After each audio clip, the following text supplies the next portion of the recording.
So Jonnie, you're a title sponsor. There's, now it's on. Title sponsor, second year. Yeah. There's a billion activations everywhere. Yeah. My biggest question really is like, race week's finally here. Like, what do you do? Like, what is your week like? Like, what do you actually do during these activations? Yeah, I think as a CMO, you get asked that all the time, right? What do you actually do? I mean, we've been planning this for 3 years. We announced as title sponsor, obviously last year was the first year. We were here with the 1 year to go event, a year before everything kicked in. What we're actually doing on the ground, I mean, you were driving Salient, so you see the brand everywhere and multiple variants, right? So Heineken Silver, which is a title sponsorship, is really introducing that brand. Heineken Zero, we use for our Never Drink and Drive platform, because if the best drivers in the world don't drink and drive, you certainly shouldn't. And then we're sampling, because the laws in Nevada particularly allow us to actually sample product on the ground to consumers, who are called people, and we give them the opportunity to interact with the brand. So it's really a full stack from awareness and comms right the way down to physical touch points with consumers. We've got a viewing tower over the track, 40 meters high, where you can see the trophy tour, and then we have, as you'd imagine, elite hospitality for our guests, whether that's 7-Eleven or the Kroger folks. That's a really big opportunity. I think Formula One, and we're in Champions League, we're at Coachella, we're at the Dolphins, we're all over the place, but it is without doubt the most premium hospitality experience in sport. And that allows us to take care of everyday drinkers and big customers. So it's a full 360, but it's busy as hell, and I think for us, we try to focus on, people always talk about the ceiling. We're a very iconic brand, world's most valuable beer brand. I'm worried about the floor.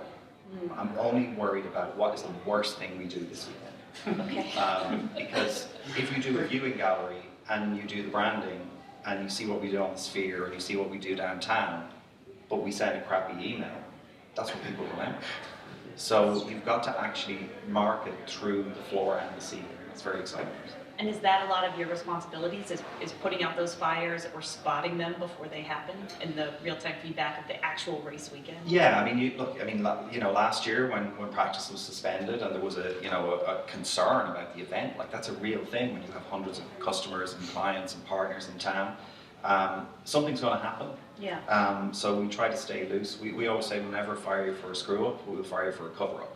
And good. What we want to do is create a culture in the team of like, tell us what's happening. Yeah. Because you can't be across everything. Right. And I might be able to fix something in 3 seconds that one of my brand team doesn't know how to fix. But I can't help if they don't tell me what's going on. So because you can't physically be across everything. Right.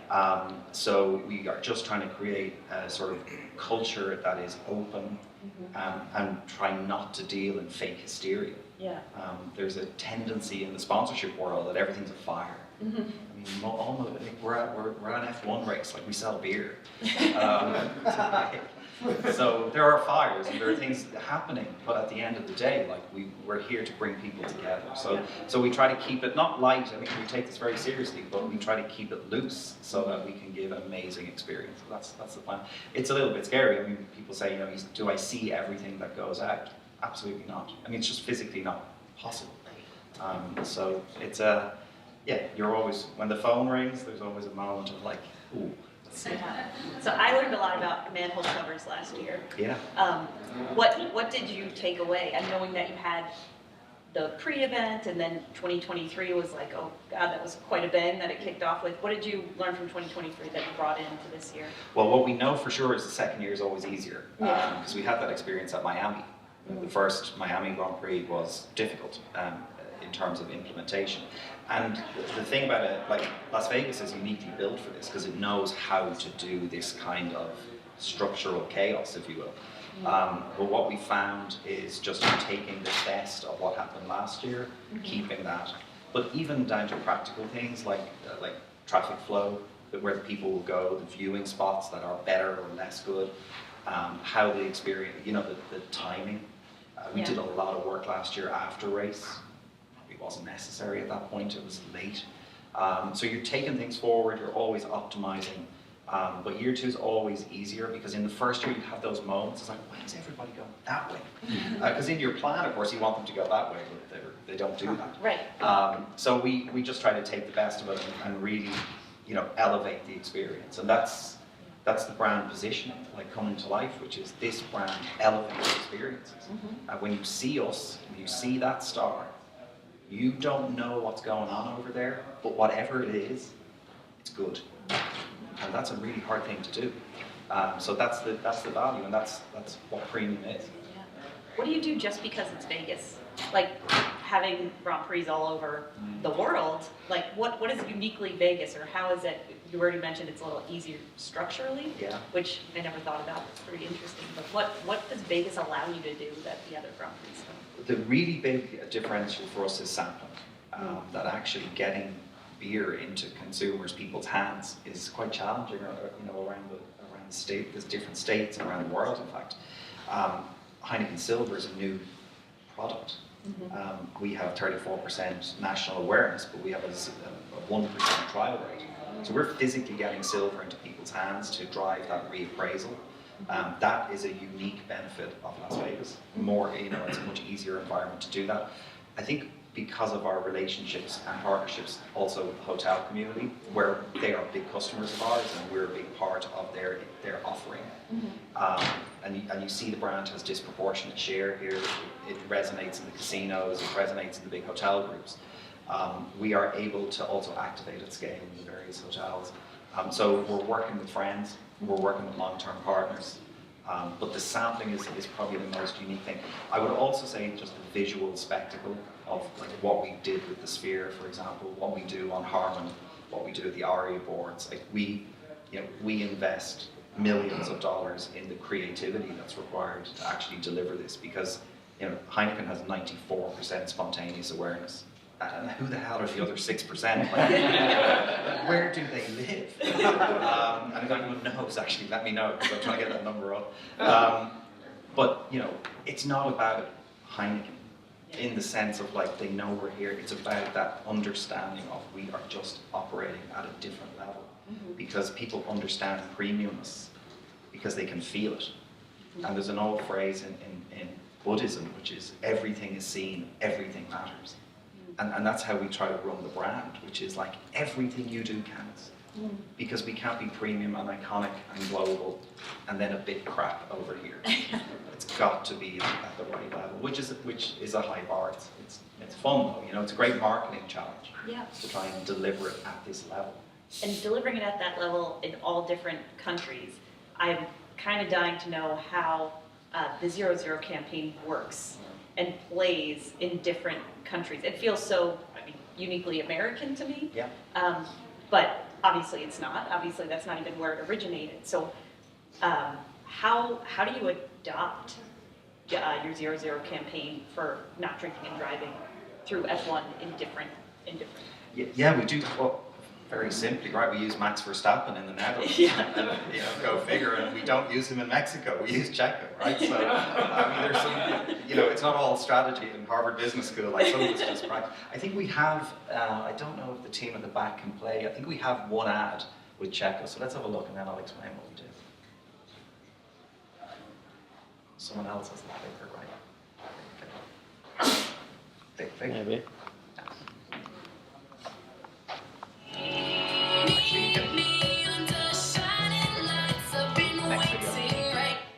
That's just how fabulous a brand we are. You can watch that in the break. We're very fabulous. It's $7 billion if you want to buy it. I think there's an ad. That's all you have? Okay, so what I'll do is we'll circulate. We use Checo in Mexico, right? So he's in an Uber, driving the Uber, drinking Heineken Zero. And we film the passengers in the back, seeing their driver, obviously on the surface drinking beer, and then he reveals that it's Heineken Zero. So it's very cute. We use Player 0-0, where we allow consumers to race each other for the opportunity to race Max Verstappen on the simulator. And we just had the US finals there. So we bring those winners to Madrid to race him. Last year, the consumer beat him, which, if you know Max, annoyed him because these guys are serial winners, right? Yeah. So, but for us, we're particularly conscious with Formula One and the driving dimensionality that we link it to Heineken Zero to reinforce that drinking and driving is just not acceptable and moderation is cool. And that sounds like the kind of thing that brand owners say. There's an old phrase in marketing which is show me your budget and I'll show you your strategy. And we spend 10% of our global media spend every year on responsible communications to never ever drink and drive. You can imagine how much we spend on media around the world. I would not be fired for a slip in brand equity, a slip in market share. I would be fired if we did not spend 10% of the media budget on responsible communication. It is a company rule.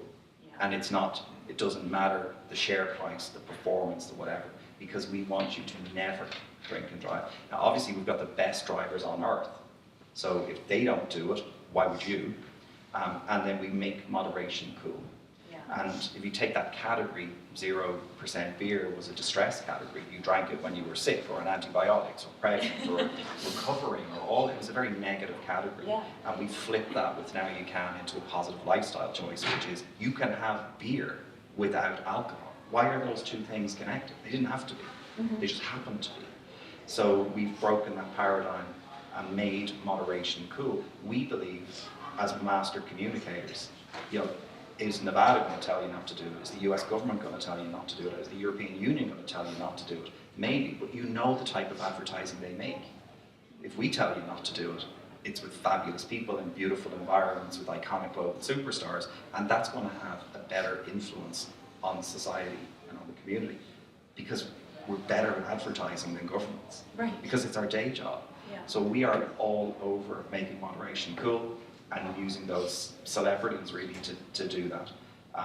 It's funny, as a brand, we're very conscious of our responsibility, and so when you get into Formula One, there is that obvious question, well, hold on a second, this is driving. And we actually are very fortunate to have a solution for that. So it's a privilege to try and work on those things and change things. And F1, we obviously got lucky as a brand in terms of when we came on and the explosion in popularity. You know, the numbers, I mean, I would kill for the Raiders' numbers for the race, right? I mean, they had week in, week out, 96 of the top 100 TV shows last year were NFL football games. That's kind of scary, right, for everybody else. But what we're seeing in F1 is both growth and the profile of the consumer, who are more urban, more educated, more affluent, more female, younger, just a really beautiful consumer group who are coming in not only for the sport, but for the backstory, the politics, the sexiness of it. And so there's, what Netflix really did to the sport has brought in a bunch of new, super energetic, very invested people who really expect your brand then to take care of the sport that they love. The race itself is obviously the focal point, and it truly matters, but we're not in it for the race, we're in it for everything else. Now, if I'm Pirelli, I'm in it for the race. Yeah. If I'm Shell, I'm in it for the race. But our company purpose is, we brew the joy of true togetherness. I'm in it for what's happening tonight and tomorrow in a way that's fun for people and brings them together. Yeah. The partnership with F1 started way before Silver, however, and certainly before the F1 demographics and audience came into things. How did that work? Was it just a great coincidence that the new Silver beer, which is just a lot more palatable to millennials and Gen Z who want something a little more easy Light, drinking? easy, yeah. Light, yeah. That's the problem with Heineken. It tastes like beer. We were really fortunate. We have a very federated organization, so our operating businesses around the world have very high say in what actually happens, and where F1 was very valuable to us is it manifests in so many of those locations. So we have title sponsorship this weekend in Mexico, in the Netherlands, obviously it's home, and in Italy, and that rotates. So we were in since 2016, because the brand is not, it's visibly available everywhere around the world. And so Formula One's traveling circus, if you will, allows us to activate. which is quite tough. For example, like if you're Budweiser, who are a bigger beer than us, it's very concentrated in 5 markets. So they're going to activate, if they did F1, which they do, in Brazil brilliantly, in Mexico brilliantly, but they're not going to do something in Vietnam. Because of our global footprint, we're able to really activate F1 everywhere. They say the harder you work, the luckier you get. We got in early. F1 needed us because historically you looked at the brands who were part of F1, they weren't necessarily consumer facing, and if they were very, very premium. So Rolex is a very iconic brand, but it's hard for a lot of regular people to interact with. And what we were bringing to the table was the ability to bring a brand that people could touch and feel and relate to and understand and engage with on a rolling basis, which was good for F1. Our job was to become the most associated sponsor with the sport, which we did in 3 years, because we're consumer-centric, because we are good at sponsorships and we believe it. We believe that the values of the sponsorships transcend and sort of pay dividends back to the equity of your brand, which means you also have to hold your partners to high standards to make sure that how they show up reflects brilliantly on your brand. It really is. It really truly is a partnership. Because everybody has skin in the game. The better this weekend goes, the better for us. The better job we do this weekend, the better it is for F1. And what people often miss in the landscape of sponsorships is there's so many properties. The Raiders can get a check from anyone. Like, they can sell that brand to anybody and someone's going to buy it. But you need to sell it to people who are going to grow your profile and grow your equity and grow your brand. So it's not about here's how much money we have. The conversations we have with our partners are, of course there's a commercial reality to it, let's not be naive, but the conversation is, this is what we're going to do for your sport. This is what we're going to do for your franchise. So what we do for Coachella, what we do for F1, what we do for the US Open, just completely elevates that. And those partners understand, like, you can go and sell this to someone else. You can always get another dollar. But are you going to sell it to someone who truly is going to build that brand on both sides? It can be a very virtuous circle if you get it right. But it's hard work.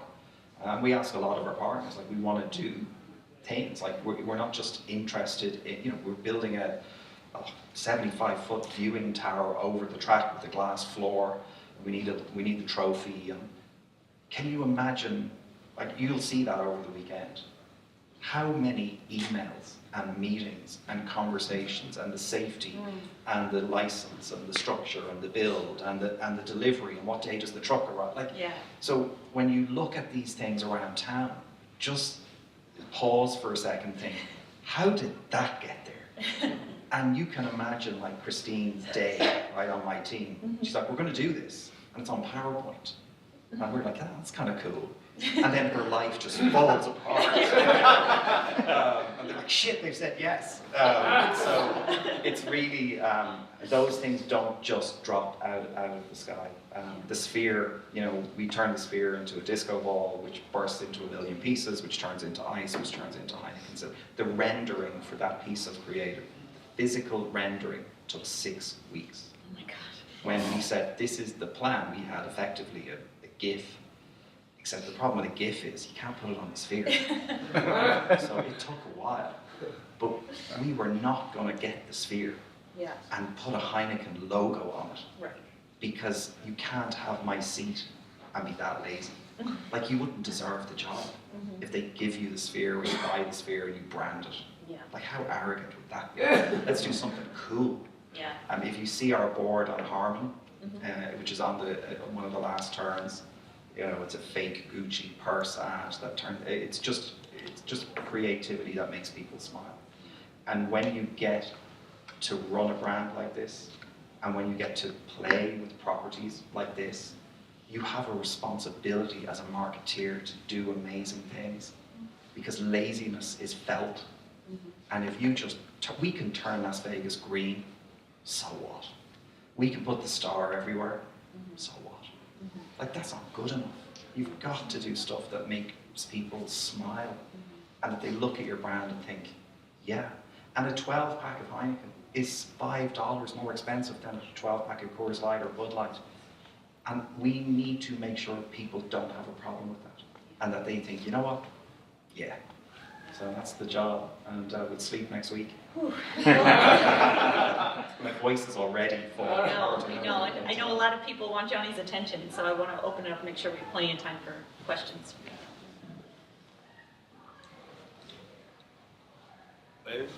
I have one. You scared me. Yeah. Hi. Just have one curiosity on your journey of building the Zero business. I'm sure you have put millions of dollars behind that brand. How you build that franchise without affecting your core, your what you stand for as a beer? Yeah, it's a great question. And the actual answer is $50 million a year was what we committed to build Heineken Zero, which is it's public information. And the answer is that we don't treat Heineken Zero as a kind of distant first cousin of the brand. It is Heineken. It just doesn't have alcohol in it. Heineken Zero behaves like Heineken because it is Heineken. And the most difficult and probably the bravest thing we ever did on a brand that has 25% share and is growing double-digit year over year because of a macro consumer trend of moderation, which is a good thing. The most important thing we did when we went to the retailers is they said, well, how much is it going to be? $2 less than Heineken, $3 less than Heineken. We said, over our dead bodies. It's priced like Heineken because it is Heineken.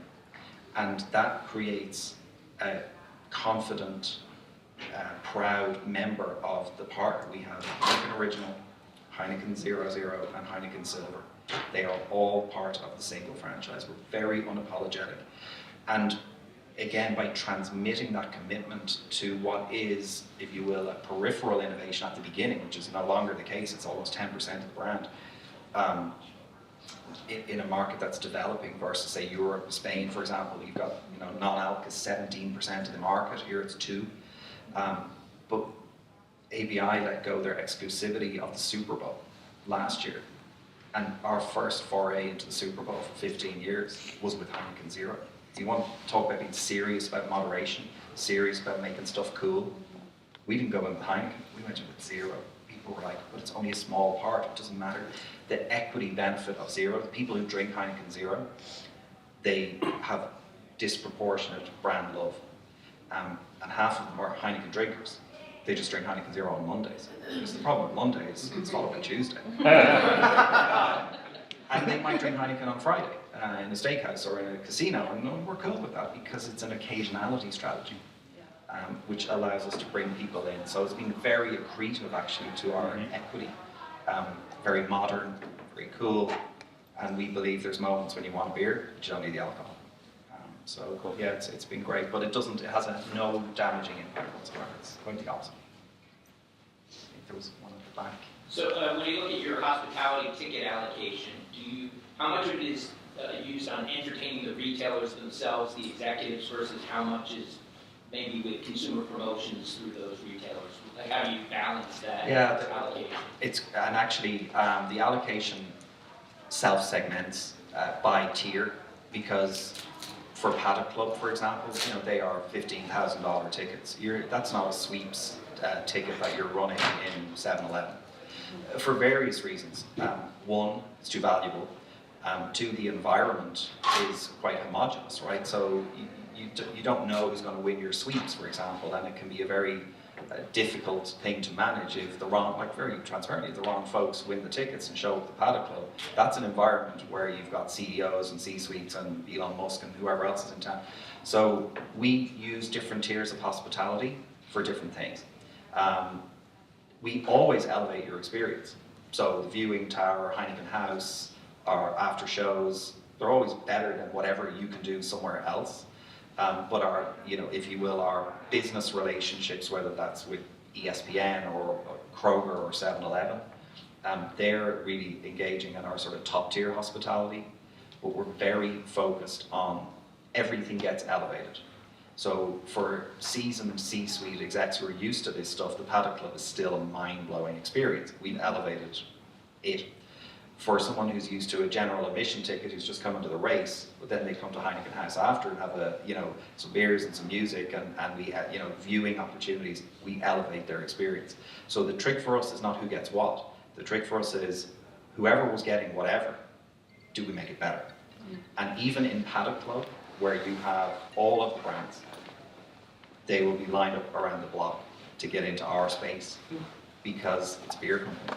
You want to stay with the bank all weekend? Like, have at it, right? But you probably want to come to our house because it's the most fun, and we run it like a bar. We don't. It's not like pass the napkin. It's like a Heineken at the Paddock Club. It's like pass the beer, right? So we try to keep it light. Okay. I think that's it. Thanks so much. Done. Okay. Thank you all. Have a great weekend, and if you're going to drink, do so responsibly. Okay. Thanks.